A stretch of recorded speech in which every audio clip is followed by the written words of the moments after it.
ಪ್ರೀತಿಯ ವಿದ್ಯಾರ್ಥಿಗಳೇ, ಇಂದು ನಾವು 9ನೇ ತರಗತಿಯ 2ನೇ ಪಾಠ ಆಗಿರ್ತಕ್ಕಂಥ ಗುಲಾಬ್ ಸಿಂಗ್ ಎಂಬ ಪಾಠದ ಬಗ್ಗೆ ನಾವು ತಿಳ್ಕೊಳ್ಳೋಣ. ಈ ಪಾಠವನ್ನ ಪ್ರಾರಂಭ ಮಾಡೋದಕ್ಕಿಂತ ಮೊದಲು ನಾನು ಕೆಲವೊಂದು ಪ್ರಶ್ನೆ ಕೇಳ್ತೀನಿ, ಗೊತ್ತಿದ್ದರೆ ಮಾತ್ರ ಆನ್ಸರ್ ಮಾಡಬೇಕು. ನಮ್ಮ ದೇಶ ಯಾವುದು? ಜೀವನ್. Very good. ನಮ್ಮ ದೇಶ ಭಾರತ. ನೆಕ್ಸ್ಟ್, ನಮ್ಮ ಭಾರತ ದೇಶ ಸ್ವತಂತ್ರ ಬಂದ ವರ್ಷ ಎಲ್ಲಿ? Very good.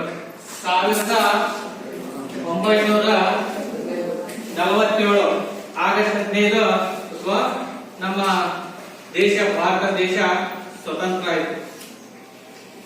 ಈ ಸ್ವತಂತ್ರ ಆಗೋದಕ್ಕಿಂತಲೂ ಮೊದಲು ನಮ್ಮ ದೇಶ ಯಾರ ಹಿಡಿತದಲ್ಲಿತ್ತು? ಲಲಿತಾ? ಬ್ರಿಟಿಷರ ಆಳ್ವಿಕೆಯಲ್ಲಿತ್ತು. ನೆಕ್ಸ್ಟ್, ನಮ್ಗೆ ಸ್ವಾತಂತ್ರ್ಯ ಬರುವುದಕ್ಕೆ ಹಲವಾರು ಮಹನೀಯರು ತ್ಯಾಗ, ಬಲಿದಾನ, ತನ್ನ ಪ್ರಾಣವನ್ನೇ ಮುಡುಪಾಗಿಟ್ಟು ನಮಗೆ ಸ್ವಾತಂತ್ರ್ಯವನ್ನ ತಂದುಕೊಟ್ಟಿದ್ದಾರೆ.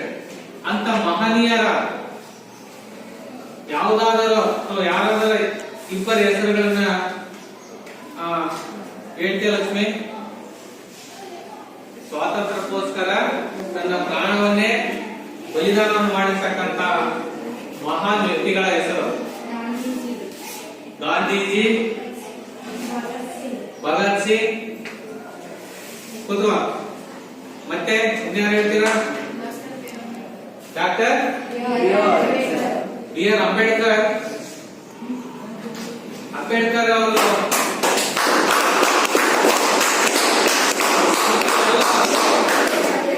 ನಮ್ಮ ದೇಶಕ್ಕೋಸ್ಕರ ತನ್ನ ಪ್ರಾಣವನ್ನೇ ಬಲಿದಾನವನ್ನು ಮಾಡಿರ್ತಕ್ಕಂಥ ಮಹಾನ್ ವ್ಯಕ್ತಿಗಳವರು. ಆ ವ್ಯಕ್ತಿಗಳ ಒಂದು ಲೀಸ್ಟ್ ನಲ್ಲಿ ಈ ಒಬ್ಬ ವ್ಯಕ್ತಿ ಕೂಡ ಬರ್ತಾರೆ, ಅವರೇ ಗುಲಾಬ್ ಸಿಂಗ್. ಈ ಗುಲಾಬ್ ಸಿಂಗ್ ಸ್ವಾತಂತ್ರ್ಯದ ಕಿಚ್ಚನ್ನ ಹಚ್ಚಿರ್ತಕ್ಕಂಥ ಮೊದಲ ವ್ಯಕ್ತಿಯವರು. ಸ್ವಾತಂತ್ರ್ಯದ ಕಿಡಿ ಜ್ಯೋತಿಯನ್ನ ಮೊಟ್ಟ ಮೊದಲು ಹಚ್ಚಿರ್ತಕ್ಕಂಥ ವ್ಯಕ್ತಿ ಈ ಗುಲಾಬ್ ಸಿಂಗ್ ಅಂತ ಹೇಳ್ಬಿಟ್ಟು, ಇವರ ಬಗ್ಗೆ ದೇಶಾಭಿಮಾನ ಯಾವ ರೀತಿ ಇತ್ತು ಅನ್ನೋದನ್ನ ಇವತ್ತು ನಾವು ತಿಳ್ಕೊಳ್ಳೋಣ ಮಕ್ಕಳೇ. ಈ ಪಾಠವನ್ನ ತಿಳ್ಕೊಳ್ಳುವಂತ ಮೊದಲು ನಾವು ಈ ಪಾಠವನ್ನು ಬರೆದಿರ್ತಕ್ಕಂಥ ಲೇಖಿಕ ಸುಭದ್ರ ಕುಮಾರಿ ಚೌಹಾಣ್ ಅವರ ಬಗ್ಗೆ ನಾವು ಇವತ್ತು ತಿಳ್ಕೊಳ್ಳೋಣ. ಮಕ್ಕಳೇ, ಸುಭದ್ರ ಕುಮಾರಿ ಚೌಹಾಣ್ ಅವರ लेखिका। सुभद्रा कुमारी चौहान का जन्म 1904 से 1948 1904 1948 का जन्म प्रयाग, जनिसिद्द प्रयाग, ನಾವೀಗ ಇಲಹಾಬಾದ್ ಅಂತ ಕರಿತೀವಿ. ಆ ಪ್ರಯಾಗದಲ್ಲಿ, ಇದು ಉತ್ತರ ಪ್ರದೇಶದಲ್ಲಿ ಬರ್ತಕ್ಕಂಥ ಪ್ರಯಾಗದಲ್ಲಿ ಜನಿಸ್ತಾರೆ.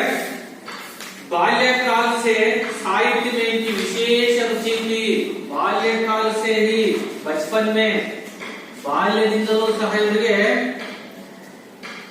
ಸಾಹಿತ್ಯ ಅಂದ್ರೇನು, ಸಾಹಿತ್ಯದ ಬಗ್ಗೆ ಎಲ್ಲರ ಅಪಾರವಾಗಿರ್ತಕ್ಕಂಥ ಆಸಕ್ತಿ ಇವರಿಗೆ. ರುಚಿ ಅಂದ್ರೆ ಇಂಟ್ರೆಸ್ಟ್, ಆಸಕ್ತಿ. ಯಾವುದ್ರ ಬಗ್ಗೆ? ಸಾಹಿತ್ಯದ ಬಗ್ಗೆ. ಸಾಹಿತ್ಯ ನಿಮ್ಗೆ ಗೊತ್ತಿದೆ, ಅಂದ್ರೆ ಕೆಲವೊಂದು ವಿಚಾರಗಳನ್ನ ಬರೀತಕ್ಕಂಥ ಒಂದು ಕಲೆ, ಲಿಟರೇಚರ್ ಅಂತ ಕರಿತೀವಿ ನಾವು. ಅಂತ ಒಂದು ಸಾಹಿತ್ಯದ ಬಗ್ಗೆ ಓದ್ಬೇಕು, ತಿಳ್ಕೋಬೇಕು, ಬರೀಬೇಕು ಅಂತ ಅವರಿಗೆ ಚಿಕ್ಕ ವಯಸ್ಸಿನಿಂದಲೇ, ಬಾಲ್ಯದಿಂದಲೇ ಅವ್ರಿಗೆ ಅಪಾರವಾಗಿರ್ತಕ್ಕಂಥ ಒಂದು ಆಸಕ್ತಿ ಇತ್ತು, ಇಂಟ್ರೆಸ್ಟ್ ಇತ್ತು. ಯಾರಿಗೆ? ಸುಭದ್ರ ಕುಮಾರಿ ಚೌಹಾಣ್ ಅವರಿಗೆ. ಅದೇ ಪ್ರಥಮ ಕಾವ್ಯ ರಚನಾ, ಮೊಟ್ಟ ಮೊದಲ ಒಂದು ಕವಿತೆಯನ್ನ, ಕಾವ್ಯವನ್ನು ಅವರು ರಚನೆ ಮಾಡಿದ್ದು 15 ವರ್ಷಕ್ಕೆ ಆಯುಮೆ, 15 ವರ್ಷದ ವಯಸ್ಸಿನಲ್ಲಿ ಒಂದು ಸಾಹಿತ್ಯವನ್ನು ರಚನೆ ಮಾಡ್ತಾರೆ. ನಿಮ್ಮ ಸಂದರ್ಭದಲ್ಲಿ ಇವರು ಒಂದು ಕವಿತೆಯನ್ನ ಸಾಹಿತ್ಯವನ್ನು ಇವರು ಬರೀತಾರೆ 15 ವರ್ಷದಲ್ಲಿ ಇದ್ದಾಗ. ಯಾರು? ಈ ಸುಭದ್ರ ಕುಮಾರಿ ಚೌಹಾನ್ ಅವರು. ಹಾಗಾಗಿ ಇವರು ರಾಷ್ಟ್ರೀಯ ಆಂದೋಲನ ಭಾಗ್ ಲೇತಿ ರಹಿ, ಯಾವಾಗಲೂ ಕೂಡ ಇವರು ರಾಷ್ಟ್ರೀಯ ಆಂದೋಲನದಲ್ಲಿ, ರಾಷ್ಟ್ರೀಯ ಚಳವಳಿಗಳಲ್ಲಿ, ಹೋರಾಟಗಳಲ್ಲಿ ಇವರು ಭಾಗ್ ಲೇತಿ ರಹಿ, ಯಾವಾಗಲೂ ಭಾಗವಹಿಸಿದ್ರು. ಅಂದ್ರೆ ಆಗಿನ ಸಂದರ್ಭದಲ್ಲಿ ಸ್ವಾತಂತ್ರ್ಯಕ್ಕೋಸ್ಕರ ಏನು ಚಳವಳಿಗಳು, ಸಂಘರ್ಷಗಳು, ಹೋರಾಟಗಳು ನಡೀತಿದ್ವಲ್ಲ, ಅಂತ ಸಂದರ್ಭದಲ್ಲಿ ಇವರು ಖುದ್ದಾಗಿ ಸ್ವತಃ ಇವರ ಕೂಡ ಅವುಗಳಲ್ಲಿ ಭಾಗವಹಿಸ್ತಿದ್ರು. ಹಾಗಾಗಿ ಆ ಕಹಿ ಬಾರ್ ಜೈಲ್ ಗೈತಿ, ಹಾಗೆ ಅನೇಕ ಬಾರಿ ಸೆರೆಮನೆಯ ವಾಸವನ್ನು ಕೂಡ ಅನುಭವಿಸಿದಾರಂತೆ, ಜೈಲಿಗೆ ಹೋಗಿದಾರಂತೆ. ಯಾಕಂದ್ರೆ ಸ್ವಾತಂತ್ರ್ಯಕ್ಕೋಸ್ಕರ ಹೋರಾಟ ಸಂದರ್ಭದಲ್ಲಿ ಹಲವಾರು ಜನರನ್ನ ಆಗಿನ ಸಂದರ್ಭದಲ್ಲಿ ಜೈಲಿಗೆ ಕರ್ಕೊಂಡು ಹೋಗಾರು. ಅಂತದ್ರಲ್ಲಿ ಇವರನ್ನು ಕೂಡ ಜೈಲಿಗೆ ಕೂಡ ಕರ್ಕೊಂಡು ಹೋಗಿದಾರಂತೆ. साहित्य और राजनीतिक जीवन में समान रूप से भाग लेकर जीवन के अंत तक देश की सेवा करती रही. ನೋಡಿ, ಸಾಹಿತ್ಯ ರಾಜನೀತಿ, ಸಾಹಿತ್ಯ ಮತ್ತೆ ರಾಜಕೀಯ ಇವೆರಡೂ ಕೂಡ ಜೀವನದಲ್ಲಿ ಅವರ ಬದುಕಿನಲ್ಲಿ ಸಮಾನ ರೂಪ, ಸಮಾನವಾಗಿ ಅವಳನ್ನ ಅವರು ಜೀವನದಲ್ಲಿ ಅವಳನ್ನ ಆ ಕೆಲಸವನ್ನ ನಿರ್ವಹಿಸಿಬಿಟ್ಟು ಜೀವನಕ್ಕೆ अंत तक देश की सेवा करती रही. ತನ್ನ ಬದುಕಿನ ಕೊನೆಯವರೆಗೂ ಕೂಡ, ಜೀವನದ ಕೊನೆಯವರೆಗೂ ಕೂಡ ಇವರು ತನ್ನ ದೇಶದ ಸೇವೆಗೋಸ್ಕರ ಇವರು ತನ್ನ ಪ್ರಾಣವನ್ನೇ ಇವರು ಮುಡುಪಾಗಿಟ್ಟಿದ್ರು. ಯಾರು? ಈ ಸುಭದ್ರ ಕುಮಾರಿ ಚೌಹಾನ್ ಅವರು. ಇವರು ಬರೆದಿರ್ತಕ್ಕಂಥ ಪ್ರಮುಖ ಕೃತಿಗಳು ಈ ರೀತಿ ನೋಡಿ. ಇವರು ದೇಶ ಪ್ರೇಮ, ಇವರ ಒಂದು ಕವಿತೆಯಲ್ಲಿ ಅಥವಾ ಸಾಹಿತ್ಯದಲ್ಲಿ ದೇಶ ಪ್ರೇಮ, ಭಾರತೀಯ ಇತಿಹಾಸ ತथा ಸಂಸ್ಕೃತಿ के छाप देख सकते हैं. ಯಾವುದೇ ಕವಿತೆಯನ್ನ ಸಾಹಿತ್ಯವನ್ನ ತಿಳ್ಕೊಳ್ಳಿ, ಅದರಲ್ಲಿ ಇವರು ಮೂಲ ಅಂಶ, ಮುಖ್ಯವಾಗಿರ್ತಕ್ಕಂಥ ಅಂಶ ದೇಶ ಪ್ರೇಮದ ಬಗ್ಗೆ ಬರೆದಿರ್ತಾರೆ, ಭಾರತೀಯ ಇತಿಹಾಸದ ಬಗ್ಗೆ ಮತ್ತೆ ಸಂಸ್ಕೃತಿಯ ಒಂದು ಪ್ರಭಾವ ಅವರ ಲೇಖನಗಳಲ್ಲಿ, ಅವರ ಸಾಹಿತ್ಯದಲ್ಲಿ ಇವರು ಬರಿತಾ ಹೋಗ್ತಾರೆ. ಝಾನ್ಸಿ ಕಿ ರಾಣಿ ಇನ್ಕಿ ಪ್ರಸಿದ್ಧ ಕವಿತಾ. ನೋಡಿ, ಇವರು ಝಾನ್ಸಿ ಕಿ ರಾಣಿ ಅಂದ್ರೆ ಝಾನ್ಸಿಯ ರಾಣಿ ಲಕ್ಷ್ಮೀಬಾಯಿ ಅವರ ಬಗ್ಗೆ ಇವರು ಒಂದು ಕವಿತೆಯನ್ನು ಕೂಡ ಬರೆದಿದ್ದಾರೆ.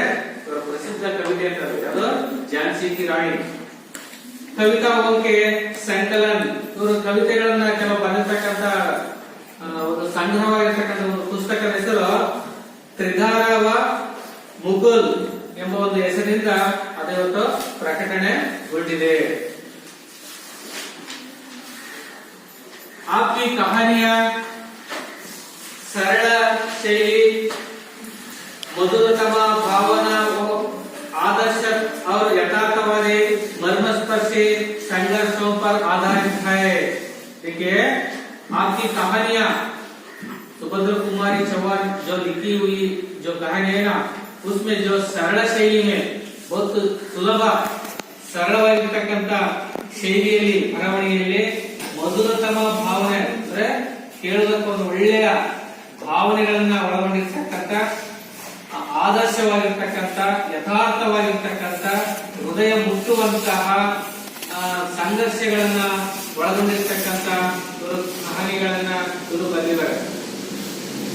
आपकी कहानियों पर हिंदी साहित्य सम्मेलन की ओर से ಇವರು ಬರೆದಿರ್ತಕ್ಕಂಥ ಈ ಕಥೆಗಳಿಗೆ ಹಿಂದಿ ಸಾಹಿತ್ಯ ಸಮ್ಮೇಳನ ವತಿಯಿಂದ 2 ಬಾರಿ ಶೇಕ್ಸ್ಪಿಯರ್ ಪುರಸ್ಕಾರ ಸಿಕ್ಕಿದೆ ಇವರಿಗೆ. ಶೇಕ್ಸ್ಪಿಯರ್ ಪುರಸ್ಕಾರ ಕೂಡ ಇವರಿಗೆ ಸಿಕ್ಕಿದೆ.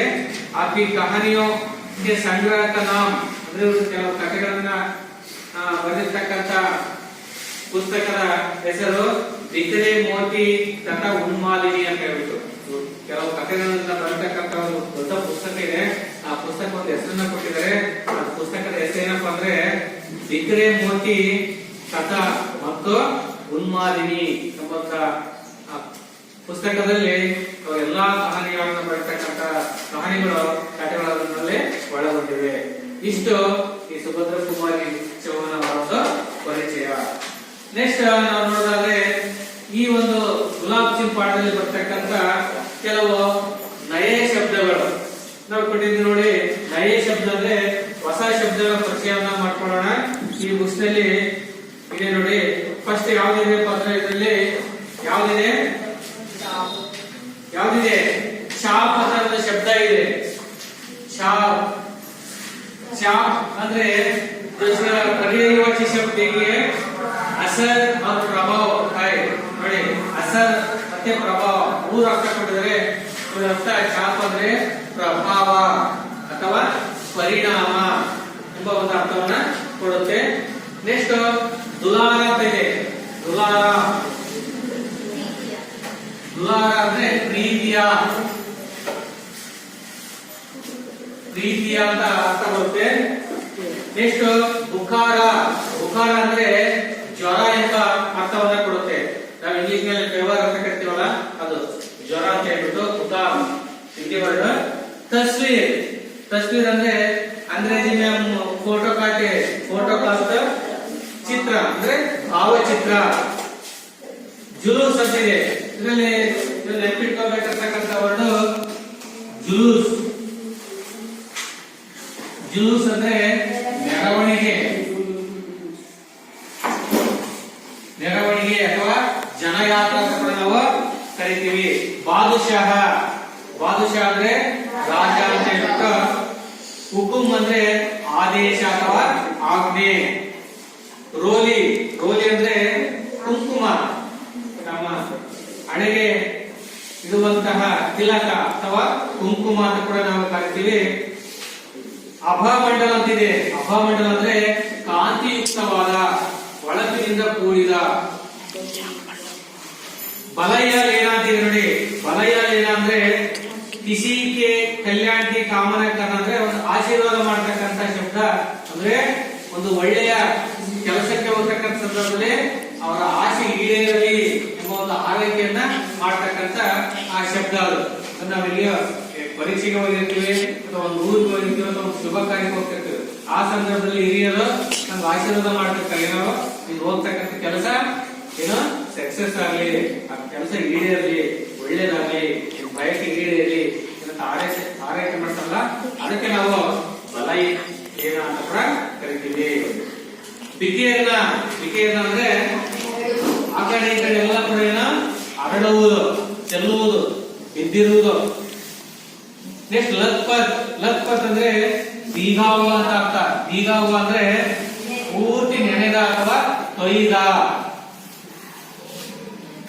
ಕಾಮ್ ಅಂದ್ರೆ ಹಿಡಿಯುವುದು ಕಾಮ್ ಅಂದ್ರೆ ಪಕಣ್ ಏನ ಅಂದ್ರೆ ಹಿಡಿಯುವುದು ಶಾನ್ ಅಂದ್ರೆ ವೈಭವ ಪ್ರತಿಷ್ಠೆ ನೆಕ್ಸ್ಟ್ ಸುಗಂಧ ಅಂತ ಇದೆ ಸುಗಂಧ ಅಂದ್ರೆ ಪರಿಮಳ ಸುವಾಸನೆ ಸುಗಂಧ ಪಾಠವನ್ನ ಕೊಡುತ್ತೆ ಇಷ್ಟು ಈ ಪಾಠದಲ್ಲಿ ಬರ್ತಕ್ಕಂಥ ಕೆಲವು ಹೊಸ ಶಬ್ದಗಳ ಪರಿಚಯನ ನಾವು ನೋಡ್ಕೊಂಡ್ವಿ ಈಗ ಈ ಗುಲಾಬ್ ಸಿಂಗ್ ಪಾಠದ ಬಗ್ಗೆ ನನ್ನ ಆಶಯ ಏನಿದೆ ಅಂತ ನೋಡ್ಕೊಳ್ಳೋದಾದ್ರೆ ನೋಡ್ಕೊಳ್ಳೋದ್ರೆ ಆಶಯ ಅಂದ್ರೆ ತಾತ್ಪರ್ಯ ಅಥವಾ आशय ಏನಪ್ಪಾ ಅಂದ್ರೆ ಈ ಸ್ಟೋರಿಯ इस कहानी के द्वारा देशभक्ति त्याग बलिदान भाई बहन का प्रेम प्रजा की जिम्मेदारी कर्तव्य आदि का चित्रण किया गया है इस पाठ में झंडा स्वतंत्रता के संकेत के रूप में दिखाया गया है ठीक है बच्चे जो इस कहानी में सुभद्रा कुमारी चौहान जी ने देशभक्ति की ओर से और त्याग बलिदान भाई बहन का प्रेम प्रजा की जिम्मेदारियां कर्तव्य आदि का जो चित्रण किया गया है ಈ ಕಥೆಯ ಮೂಲಕ ಇಲ್ಲಿ ಸುಭದ್ರಾ ಕುಮಾರಿ ಚೌಹಾನ್ ಅವರು ಏನ್ ಹೇಳ್ತಿದ್ದಾರೆ ಅಂದ್ರೆ ದೇಶಭಕ್ತಿ ತ್ಯಾಗ ಬಲಿದಾನ ಮತ್ತೆ ಭಾಯಿ ಬಹನ್ ಕಾ ಪ್ರೇಮ್ ಅಂದ್ರೆ ಸಹೋದರ ಸಹೋದರಿಯ ಒಂದು ಪ್ರೀತಿ ವಾತ್ಸಲ್ಯ ದೇಶಕ್ಕೋಸ್ಕರ ತ್ಯಾಗ ಮಾಡಿರ್ತಕ್ಕಂಥ ಒಂದು ಸನ್ನಿವೇಶ ದೇಶಾಭಿಮಾನ ಮತ್ತೆ ಪ್ರಜೆಗಳ ಹಕ್ಕುಗಳು ಮತ್ತು ಕರ್ತವ್ಯಗಳು ಇವೆಲ್ಲ ಕೂಡ ಈ ಸ್ಟೋರಿಯಲ್ಲಿ ಅವರು ಹೇಳ್ತಾ ಹೋಗ್ತಿದ್ದಾರೆ ಹಾಗಾಗಿ ಇಸ್ ಪಾರ್ಟ್ ಮೇ झंडा ಅಂದ್ರೆ ಬಾವುಟ ಅಂತ ನಾವು ಕರಿತೀವಿ ಧ್ವಜ ಅಂತ ಕರಿತೀವಿ ಇದರ ಒಂದು ಸನ್ನಿವೇಶ ಕೂಡ ಬರುತ್ತೆ ಈ झंडದ ಪ್ರತೀಕ ಏನಪ್ಪಾ ಅಂದ್ರೆ ನಮಗೆ ಸ್ವಾತಂತ್ರ್ಯದ ಒಂದು ಸಂಕೇತದ ರೂಪದಲ್ಲಿ ಸ್ವಾತಂತ್ರ್ಯದ ಒಂದು ಚಿಹ್ನೆಯಾಗಿ ಇಲ್ಲಿ ಅವರು ತೋರ್ತಾ ಹೋಗ್ತಾ ಇದ್ದಾರೆ ಯಾರು ಈ ಸುಭದ್ರಾ ಕುಮಾರಿ ಚೌಹಾನ್ ಅವರು ಇಷ್ಟು ಈ ಕಹಾನಿಯ ಸ್ಟೋರಿಯ ಕಥೆ ಒಂದು ಆಶಯ. ಈಗ ಈ ಕಥೆಯನ್ನ ನಾವು ಪ್ರಾರಂಭಿಸೋಣ. ನೋಡ್ಕೊಳ್ಳಿ. दिन और तारीख की जरूरत नहीं, जब हम अमर अंतिम कहानियां कहने वाले हैं तब एक दिन और एक तारीख को पकड़कर क्यों चले। उसके घर में पिता थे, माँ थे और एक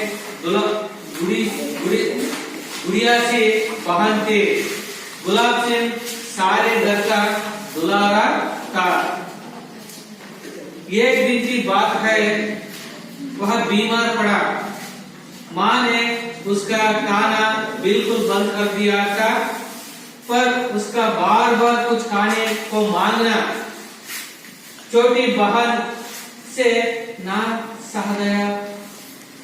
वह चुपके से गुड़ और चने चुरा लाई और खिला दिए अपने भैया को।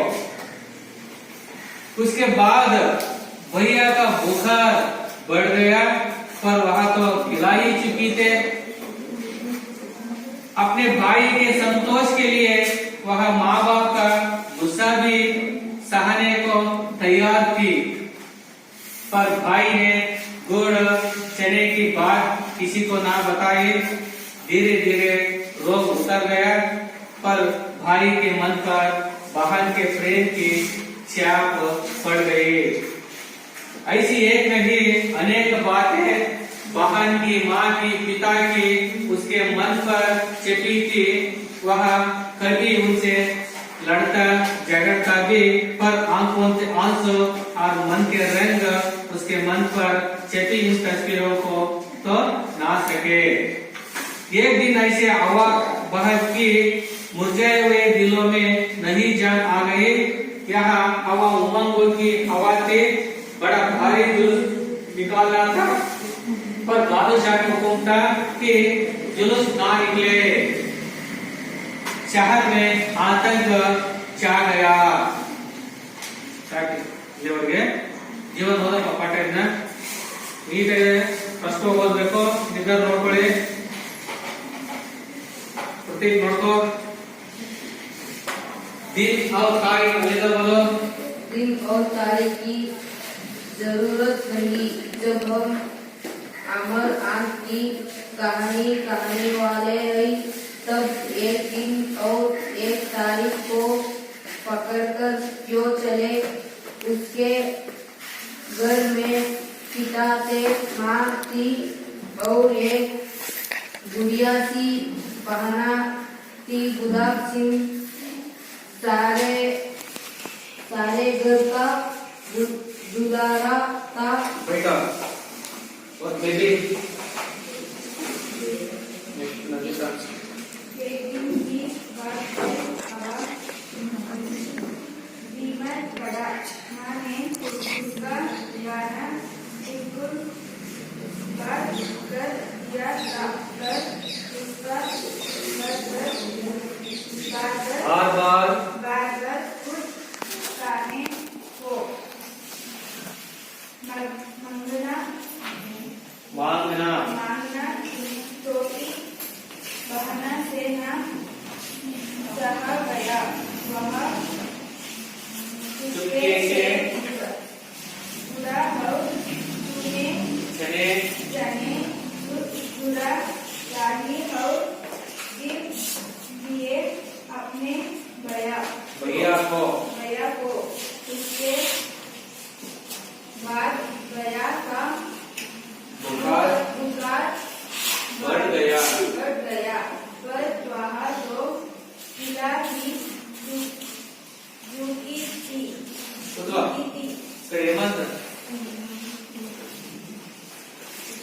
अपने भाई के संतोष के लिए वह माँ बाप का गुस्सा भी सहने को तैयार थी, पर भाई ने घोड़ा चने की बात किसी को न बताई। धीरे धीरे रोग उतर गया, पर भाई के मन पर बहन के प्रेम की छाप पड़ गई। बेटा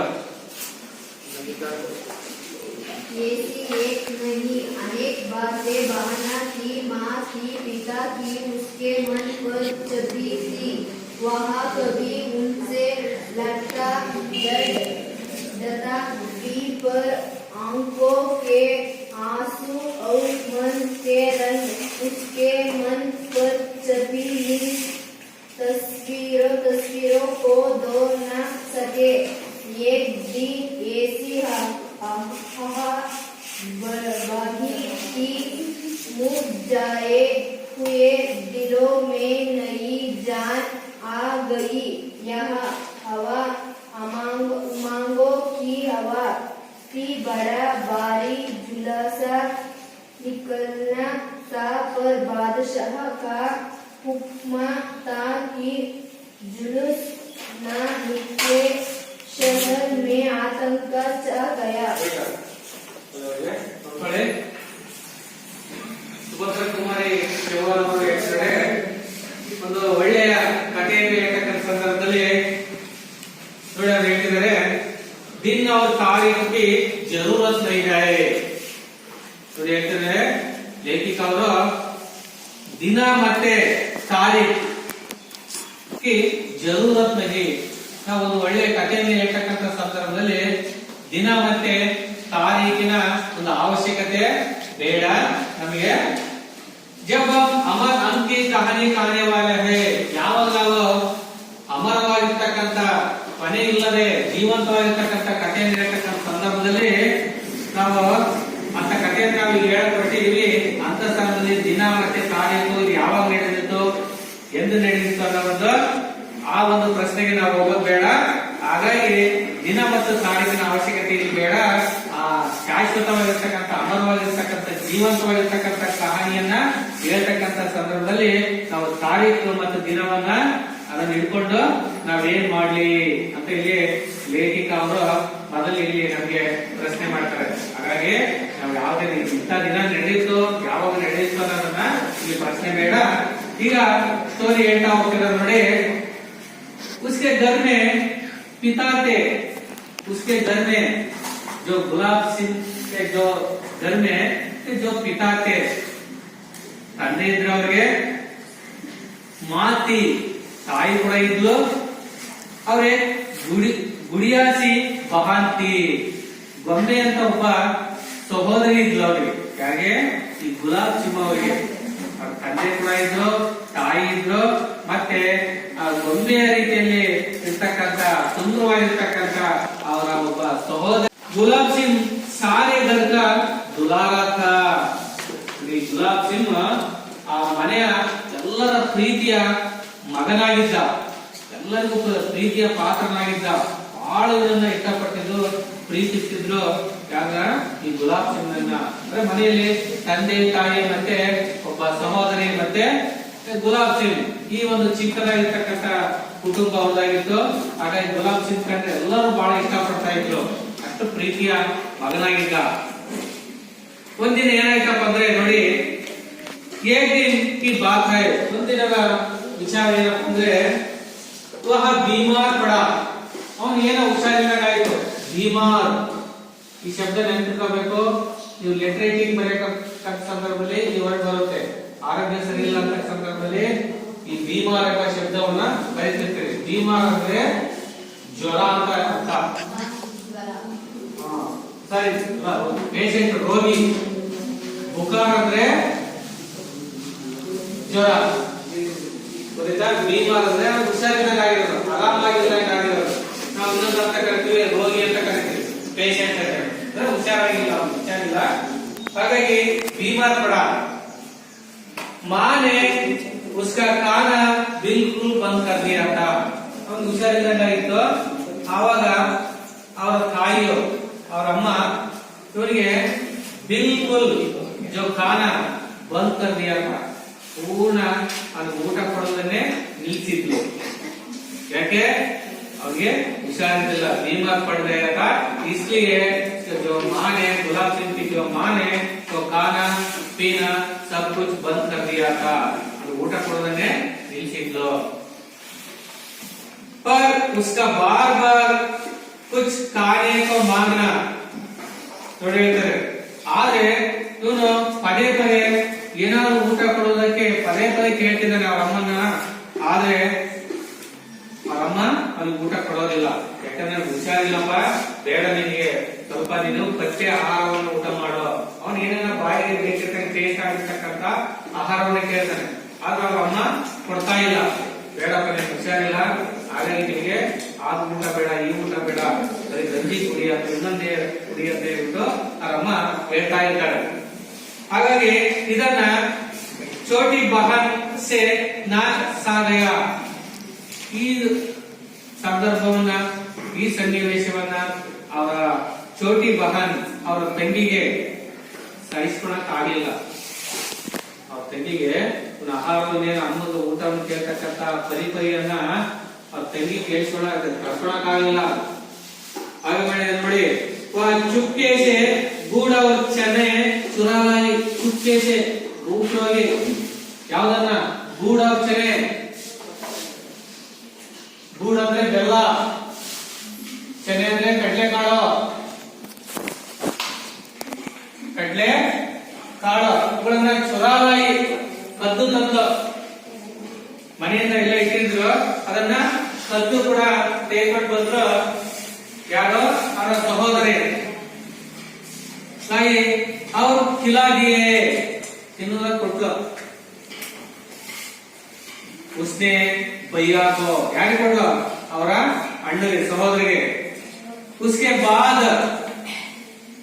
भैया का बुखार बढ़ गया. शब्द बुखार, बुखार ಅಂದ್ರೆ ಜ್ವರ. ಏನಂದ್ರೆ ಯಾವ ಪೇನ್, ಯಾವ ಕಾಯಿಲೆ ಇದ್ದಾನ ಜ್ವರ ಎಂಬ ಕಾಯಿಲೆ ನರಳ್ತಾ ಇದ್ದ. ಜ್ವರ ಬಂದಿದ್ದವರಿಗೆ ಬುಖಾರ್ ಅಂದ್ರೆ ಜ್ವರ. ಆ ಜ್ವರದಿಂದ ಅವನು ಪೇಷಂಟ್ ಆಗಿದ್ದ, ನರಳ್ತಿದ್ದ. ಹಾಗೆ ಅವ್ರ ತಾಯಿಗೆ ಊಟ ಕೊಡೋದನ್ನ ನಿಲ್ಲಿಸಿದ್ರು. ಹಾಗಾಗಿ ಇದನ್ನ ತಂಗಿಗೆ ಸಹಿಸ್ಕೊಳಕ್ ಆಗಿಲ್ಲ. ಗೌಪ್ಯವಾಗಿ ಮನೆಯಲ್ಲಿ ಇರ್ತಕ್ಕಂತ ವಸ್ತುಗಳನ್ನ ತಿನ್ನಕ್ ಕೊಟ್ಟು, ಯಾವುದನ್ನ ಗೂಢಾವಚನೆ, ಬೆಲ್ಲ ಮತ್ತೆ ಕಡಲೆ ಬೀಜವನ್ನ ಅಥವಾ ಕಡಲೆಕಾಳನ್ನ ಅವರ ಅಣ್ಣನಿಗೆ ತಿನ್ನಕ್ ಕೊಟ್ಲು. ಅವಾಗೇನಾದ್ರು ಬುಖಾರ್ ಅವ್ರು ಬಡ್ಗಯ, ಜ್ವರ ಇನ್ನೂ ಜಾಸ್ತಿ ಆಗ್ಬಿಟ್ಟು, ಅವ್ನು ತಿಂದ್ಬಿಟ್ಟ, ಜ್ವರ ಜಾಸ್ತಿ ಆಗ್ಬಿಟ್ಟು. ಆದ್ ಕೂಡ वह खिलाई चुकी थी, ಅವನು ತಿಂತಾನೇ ಇದ್ದ. अपने भाई के संतोष के लिए वह माँ बाप का गुस्सा भी सहने को तैयार थी. ನೋಡಿ, ಅವಳಿಗೆ ತನ್ನ ಸಹೋದರನ ಸಂತೋಷಕ್ಕೆ, ಖುಷಿಗೋಸ್ಕರ ತಾಯಿಯ, ತಂದೆಯ ಬೇರೆ ಯಾರಾದ್ರೂ ಕೂಡ ಆ ಕಷ್ಟವನ್ನ, ನೋವನ್ನ ಒಳ್ಳೆಯೂ ಕೂಡ ಸಹಿಸಿಕೊಳ್ಳತಕ್ಕಂತ ಒಂದು ಶಕ್ತಿ ಸಹೋದರಿಯಲ್ಲಿ ಇತ್ತು. ನಾವು ಇಲ್ಲಿ ನೋಡಿದ್ರೆ ಗೊತ್ತಾಗುತ್ತೆ, ಇಲ್ಲಿ भाई बहन का जो प्रेम का बारे में यहाँ पर दिखाया गया है. ಇಲ್ಲಿ ನಾವು ಸಹೋದರ ಮತ್ತೆ ಸಹೋದರಿಯರ ಒಂದು ಪ್ರೀತಿ ವಾತ್ಸಲ್ಯವನ್ನ ಇಲ್ಲಿ ನಾವು ನೋಡಬೇಕಾಗುತ್ತೆ. ಎಷ್ಟೇ ಅಪ್ಪ ಅಮ್ಮ ಬೈದ್ರು ಕೂಡ ತನ್ನ ಅಣ್ಣನಿಗೋಸ್ಕರ ಅದನ್ನೆಲ್ಲ ಸಹಿಸ್ಕೊಂಡ್ಬಿಟ್ಟು ಆ ಗೂಢ ಚೆನೆ ಕೊಡೋ ಕಾಣಿಸೋದು ಕಿಲಾಡಿಯೇ. पर भाई के बुढ़े चने की बात किसी को ना बताई. ಆದ್ರೂ ಕೂಡ ತಿಂದಿರ್ತಕ್ಕಂಥ ಆಹಾರವನ್ನ ಏನಿದೆಯಲ್ಲ, ಬೆಲ್ಲ ಮತ್ತೆ ಕಡ್ಲೆಕಾಳನ್ನ ತಿಂದಿರ್ತಕ್ಕಂಥದ್ದು ಯಾರು ಕೂಡ ಹೇಳಿಲ್ಲ. ಧೀರೆ ಧೀರೆ ರೋಗ ಉತ್ತರಗ, ಕೊನೆ ನಿಧಾನವಾಗಿ ಆ ರೋಗ ಅಂದ್ರೆ ಆ ಜ್ವರ ಕಡಿಮೆ ಆಗ್ತಾ ಬಂದು, ಕೆಳಗಿಳಿದು ಅಂದ್ರೆ ಕಡಿಮೆ ಆಗ್ತಾ ಬಂದು. ಬಾಯಿಗೆ ಮನ್ ಪರ್ बहन के प्रेम की छाप पड़ गई. ನೋಡಿ ಹೇಳ್ತಾರೆ, भाई के मन पर, ಆ ಸಹೋದರನ ಮನಸ್ಸಿನ ಮೇಲೆ ಆ ಸಹೋದರಿಯ ಒಂದು ಪ್ರೀತಿಯ, ಆ ವಾತ್ಸಲ್ಯದ ಒಂದು ಪರಿಣಾಮ, ಪ್ರಭಾವ ಶಾಶ್ವತವಾಗಿ ಅವನ ಮನಸ್ಸಿನಲ್ಲಿ ಮೂಡಿತು. ಅಂದ್ರೆ ಇಂಥ ಕಷ್ಟದಲ್ಲಿ ಕೂಡ ನಮ್ಮ ಅಕ್ಕ, ತಂಗಿ ನನಗೆ ಎಷ್ಟೊಂದು ಹೆಲ್ಪ್ ಮಾಡಿಲ್ಲಪ್ಪ ಅಂತ ಹೇಳ್ಬಿಟ್ಟು ಆ ಪ್ರೀತಿಯ ಆ ಬಾಂಧವ್ಯವನ್ನ ಜೀವನದಲ್ಲಿ ಎಂದೂ ಕೂಡ ನಾನು ಮರೆಯೋದಿಲ್ಲ ಅಂತ ಹೇಳ್ಬಿಟ್ಟು ಅವನ ಮನಸ್ಸಲ್ಲಿ ಬಹಳ ಒಂದು ಪರಿಣಾಮ ಬೀರಿತು ನನಗೆ, ಗುಲಾಬ್ ಸಿಂಗ್ಗೆ. ಹಾಗಾಗಿ ಇಲ್ಲಿ ಹೇಳ್ತಾ ಹೋಗ್ತಾರೆ ನೋಡಿ, ಸುಭದ್ರ ಕುಮಾರ್ ಚೌಹಾಣ್ ಅವರು ಐಸಿ ಏಕ್ ನಹಿ ಇಂತ ಒಂದೇ ಒಂದು ಉದಾಹರಣೆ ಕೊಟ್ಟಿದ್ದಾರೆ. ಈ ಉದಾಹರಣೆಗಳು ನಮ್ಮ ನಿಮ್ಮ ಜೀವನದಲ್ಲಿ ಕೂಡ ನಡೆದಿದ್ದಾವೆ, ಹೌದಲ್ಲ? ನಾವು ಕೂಡ ತಂದೆ ತಾಯಿ, ಅಕ್ಕ ತಮ್ಮ, ಅಣ್ಣ ತಂಗಿ, ಸಹೋದರ ಬಾಂಧವದಲ್ಲಿ ಎಲ್ಲ ನಾವು ಬೆಳೆದಿದ್ದೀವಿ. ಅಂತ ಹಲವಾರು ಘಟನೆಗಳು ಕೂಡ ನಮ್ಮಲ್ಲಿ ಕೂಡ ಬೆಳೆಸಿದ್ದಾರೆ. ಹಂಗಾಗಿ ಇವರು ಇಂತ ಒಂದೇ ಒಂದು ಉದಾಹರಣೆಯನ್ನ ಇಲ್ಲಿ ಕೊಟ್ಟಿದ್ದಾರೆ. ಅನೇಕ ಬಾತೆ ಬಹನ್ ಕಿ ಮಾँ की पिता की उसके मन पर चिपी की. ನೋಡಿ ಇಂತ ಒಂದಲ್ಲ, ಇಂತ ಹಲವಾರು ಸಹೋದರಿಯರ ಒಂದು ಮಾತು ವಿಚಾರಗಳು ತಂದೆಯಲ್ಲಿ ಅವರ ಮನಸ್ಸಿನಲ್ಲಿ ಯಾವಾಗಲೂ ಕೂಡ ಶಾಶ್ವತವಾಗಿ ಆ ಪರಿಣಾಮ ಅವರ ಮನಸ್ಸಿನಲ್ಲಿ ಬೀರಿರುತ್ತೆ. वह कभी उनसे लड़ता झगड़ता पर आंखों से आंसू और मन के रंग उसके मन पर छिपी इन तस्वीरों को धो ना सके. ಆದ್ರೆ ಕವಿ ಉನ್ಸೆ ಲಡ್ತಾ, ಎಂದು ಕೂಡ ನಾವು ಜಗಳ ಆಡೋದಾಗ್ಲಿ ಹೊಡೆದಾಡೋದಾಗ್ಲಿ ಮತ್ತೆ ಆಂಕೋನ್ಸೆ ಆನ್ಸು ನಮ್ಮ ಕಣ್ಣಿಂದ ಆ ಕಣ್ಣೀರು ಬರ್ತಕ್ಕಂಥದ್ದು ಎಲ್ಲಾ ಚಿತ್ರಗಳು ನಮ್ಮ ಮನಸ್ಸಿನ ಮೇಲೆ ಇವತ್ತು ಕೂಡ ಅದು ಮರೆಯದೆ ಅಚ್ಚಳಿದೆ ನಮ್ಮ ಮುಖದಲ್ಲಿ. ಹಾಗೆ ಕೂಡ ಆ ದೃಶ್ಯಗಳು ಕೂಡ ನಾವು ಹಿಂದಿಂದನೂ ಈಗಲೂ ಕೂಡ ನಾವು ನೆನಪು ಮಾಡ್ಕೋಬಹುದು. ನಮ್ಮ ಬಾಲ್ಯ ಜೀವನದಲ್ಲಿ ಆಗಿರ್ತಕ್ಕಂಥ ಘಟನೆಗಳನ್ನ ಅಂತ ಕೂಡ ಅಲ್ಲಿ ಲೇಖಕ ಅವರು ಹೇಳ್ತಿದ್ದಾರೆ. ಹೀಗೆ ಒಂದಿನ ಏನಾಯ್ತು ನೋಡಿ, ಗುಲಾಬ್ ಸಿಂಗ್ಗೆ ಏಕ್ ದಿನ್ ಐಸಿ ಹವಾ ಬಹಿ ಕಿ.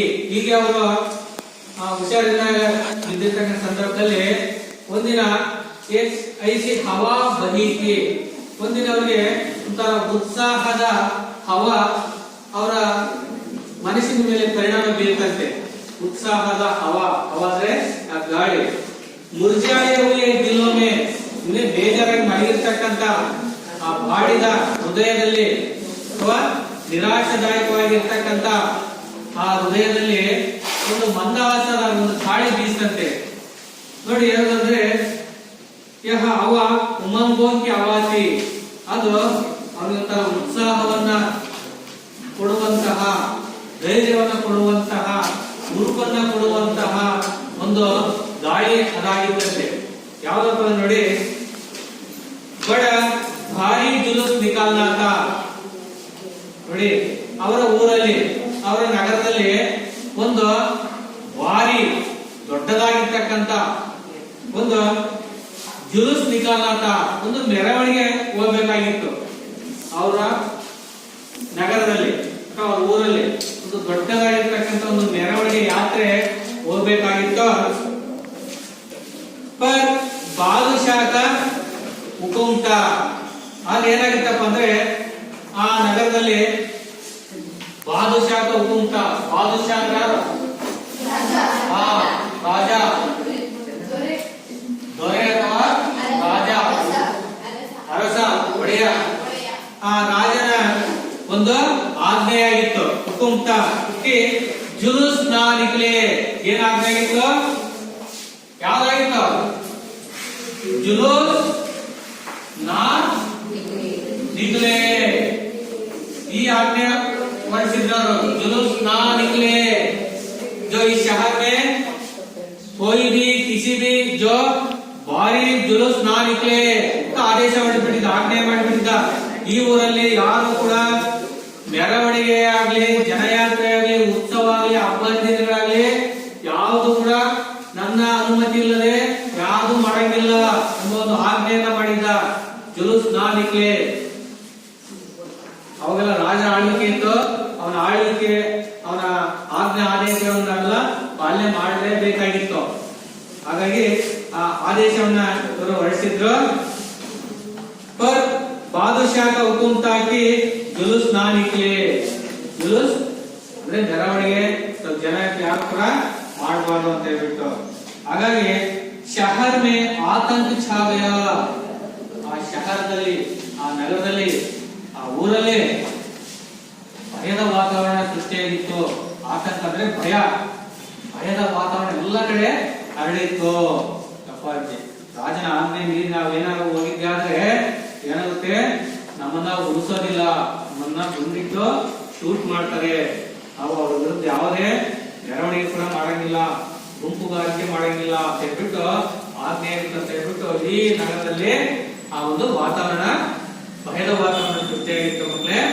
ಹಾಗಾಗಿ ಮುಂದಿನ ಕ್ಲಾಸ್ ನಲ್ಲಿ ಇದನ್ನ ಮುಂದುವರೆದ ಭಾಗವನ್ನ ಮಾಡೋಣ. ಇದುವರೆಗೆ ಆಗಿರ್ತಕ್ಕಂಥ ನಿಮ್ಮ ಪಾಠ ಅರ್ಥ ಆಗಿದೆ ಅಂತ ತಿಳ್ಕೊಂಡಿದ್ದೀನಿ. ಹಾಗಾಗಿ ಇದಕ್ಕೆ ಒಂದು ಹೋಮ್ ವರ್ಕ್ ಅನ್ನ ಬರ್ಕೊಳ್ಳಿ. ಗೃಹ ಕಾರ್ಯವನ್ನ ನೀವು ಬರ್ಕೋಬೇಕಾಗುತ್ತೆ. ಅಭ್ಯಾಸ ಭಾಗದಲ್ಲಿ ನೋಡ್ಕೊಳ್ಳಿ. ಕ್ವಶನ್ ನಂಬರ್ 1 ನೋಡಿ, ಹೋಮ್ವರ್ಕ್ ಇನ್ನು ಮನೆಗೆ ಇನ್ನೊಂದ್ಸಲಿ ಓದ್ಕೊಂಡು ಈ ಪಾಠಕ್ಕೆ ಸಂಬಂಧಪಟ್ಟಂತ ಪ್ರಶ್ನೆಗಳನ್ನು ಬರ್ಕೊಂಡ್ ಬರ್ಬೇಕಂತೆ. ನೋಡಿ 1 ಬರ್ಕೊಳ್ಳಿ.